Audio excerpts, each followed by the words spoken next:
One of the problems we've had in the United States is when people come from other countries, we're requiring them to repeat residency, even if they're fully qualified in doing that job wherever it may be throughout the world. And so we're looking at some bills which will actually help people who are actually already doing the job in other countries, who meet our medical education standards, that they can actually come over and have a temporary license, and then they can actually achieve board certification within 4 years. So we're looking at a variety of different reforms to actually improve the availability and also just the market dynamics to attract more physicians and other healthcare professionals throughout not only the United States but the world. And then because I was here in this area, they offered to move me some different areas, and said, well, I like Central Texas.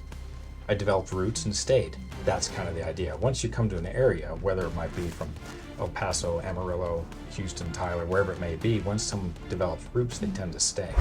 Hola queridos amigos de Líderes del Mundo Hispano. El día de hoy vamos a tener una entrevista en inglés con el Dr. Porter. Él nos va a explicar acerca de las iniciativas en temas de salud pública que están llevando a cabo aquí en el estado de Texas. Dr. Porter, it's a pleasure to have you here in our show. Can you explain a little bit more about the initiatives the Congress is going through, specifically regarding the public health issues? Certainly. There's a lot of challenges to healthcare with access, affordability, availability, and then, of course, the quality of it. Now, there's becoming an increasing shortage of physicians, for example, as more are retiring and they're being crushed by the administrative burden, whether it's insurance or hospital systems, so more physicians are leaving. So we're looking at a variety of different reforms to actually improve the availability and also just the market dynamics to attract more physicians and other healthcare professionals throughout not only the United States but the world. So go ahead. Yeah, because the shortage is something that we've been looking over and over again in several states, in several countries around the world. That's like, how can we manage the people to get access really to the doctors? There's not enough. There's not enough, and there's a long training pipeline for it. So it's not a simple mix as you just pay for more people, you'll get more. Although there are some shortcuts. Primarily, education is 4 years of medical school, then what's called residency, and that's your specialty training. So in my case, it's family medicine, and that's 3 years of additional training. Other people are doing emergency medicine, internal medicine, then off fellowships with cardiology, surgery. It can be 3 to 7 years of training before fully certified. One of the problems we've had in the United States is when people come from other countries, we're requiring them to repeat residency, even if they're fully qualified in doing that job wherever it may be throughout the world. And so we're looking at some bills which will actually help people who are actually already doing the job in other countries, who meet our medical education standards, that they can actually come over and have a temporary license, and then they can actually achieve board certification within 4 years. So it's a way of attracting people who want to come to Texas, because who doesn't, in many ways. Wow, that's so impressive. Yeah, so how many people you expect to come to do this process? That, I don't know, how big is this shortage of this? The shortage is enormous, and there's estimated as up to $50,000 to $100,000 in shortage in the United States over the next 10 to 15 years as more people retire. Now, some people are retiring early. Some people are going to more cosmetic medicine or other things, shrinking that supply. There's some other initiatives to try and encourage people to stay in primary care like I do, which is outside of insurance, where you can actually directly treat people without actually having high costs and the burden of administrations. So by having some of these better circumstances and in shortening that pipeline, we estimated as little as some states have started doing this, a couple hundred. But I was chatting with one of the representatives who's a physician himself in Houston, Representative Oliverson. He thinks it could be thousands would actually apply over the next several years, because they're leaving other bad healthcare systems wherever they are in the world, and they want to come to a place where there is such tremendous opportunity like Texas.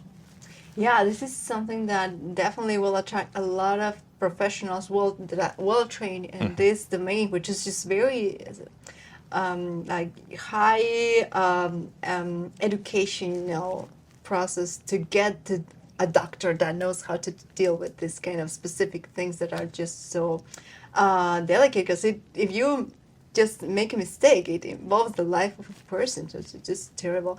So for the people who is now working on this part, how do you feel the support in the Congress? Is everybody like on the same path? Are they agreeing on the idea of what the bill wants to propose? Mostly. And of course, any new idea, presented idea, you want to make certain you don't have unintended consequences. And one is, are we attracting people from other countries where they may not have the same education standards, and we're allowing people to be licensed who aren't properly trained, or to the, maybe to the same robust standards we have, precisely because of patient safety. So once we address those concerns, and the way we're doing it is quite simply, is if a physician wants to come from another country, they have to have a offer so that they'll actually be under supervision for 2 years, generally in a training environment. So you have that structure already, which worked quite well, and then they can also serve another 2 years in an underserved area. So that way they come over, you're actually getting qualified people in a shorter path, and you don't have this enormous burden of having to repeat training for someone who's actually qualified at a significant loss in income. So if someone is an emergency medicine physician in Australia, and this is an example I'm thinking of, the gentleman had to come over and repeat residency, and for about $40,000 to $50,000 a year salary, when an equivalent emergency physician may have been making $200,000 to $400,000 a year. So that's an enormous barrier, especially if you have children. Children are expensive, by the way. and they keep growing. So by reducing that and giving someone an opportunity, you're going to attract more people and make that better. And you're putting them in underserved areas. Now, a lot of places will actually create a residency program in an area, family medicine, obstetrics, internal medicine, whatever it might be, pediatrics, right? And so once people come to an area, and like I did my training through an Army program, so I was up about an hour north of here in Killeen, and finished my family medicine residency there. And then because I was here in this area, they offered to move me some different areas, and said, well, I like Central Texas.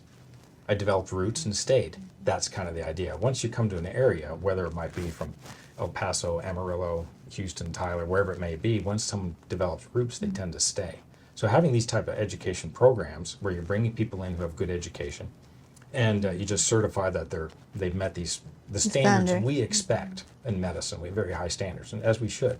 Then you can actually bring people in who will serve the communities and be a part of it. That's amazing. Really, that's so motivating, I think, for many young people who want to get into the medical school, who want to take this health path, to really see a future here in Texas. No need to move any other place. Just come here, stay here, grow a family, and be part of this Absolutely beautiful community. There's some enormous problems in medicine right now. It's the bureaucracies, administrations, whether it's government involved, corporate. There's a lot of problems in medicine, and physicians talk about being burnt out from that. That's not the only part of medicine. There's other parts of it. There's larger and larger movement outside of these big corporate worlds, so they can have independent practice. And they can not only make a decent living, they can take care and do proper medicine, not be rushed. Because we all had that experience in medicine where you have a 5-minute appointment with a doctor. That's not medicine. People can actually come into medicine and enjoy it in all healthcare professions and actually enjoy it. They just have to think outside of the box. And we're going to try and help that box get bigger. Well, that sounds already very good. I think also for the patients, because they don't want to have like a rush, treatment with their doctor. They want to have like a time to share with him their problems, and to have like the proper guidance from them to know how to get healed and the attention they deserve, because we are not like machines. We're human beings, and bring back this humanity right to the process. Very much, actually. Humanity to the process is a good point about it. And a lot of big administrative or bureaucratic run clinics are like treadmills, just moving people as fast as they can. And ultimately, there's technology, there's computers, artificial intelligence. Ultimately, those things just help the external things. Ultimately, it's still the physician and the patient. What can they do for their health? Because it's ultimately personal.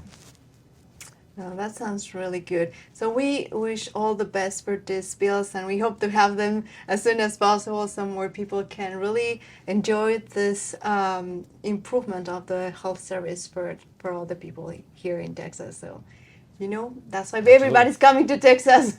Thank you so much, Doctor. Thank you. Gracias por suscribirse y darle like al video. Los esperamos en la próxima entrevista.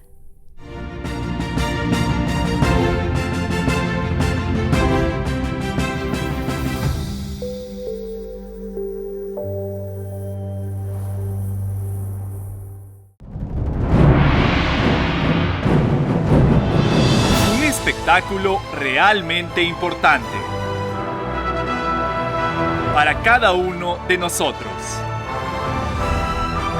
Esto es lo que usted ha estado esperando. Véalo por lo menos una vez en su vida. Shenyun. Shenyun regresa a Guadalajara del 6 al 10 de mayo. Boletos en shenyun.com/MX.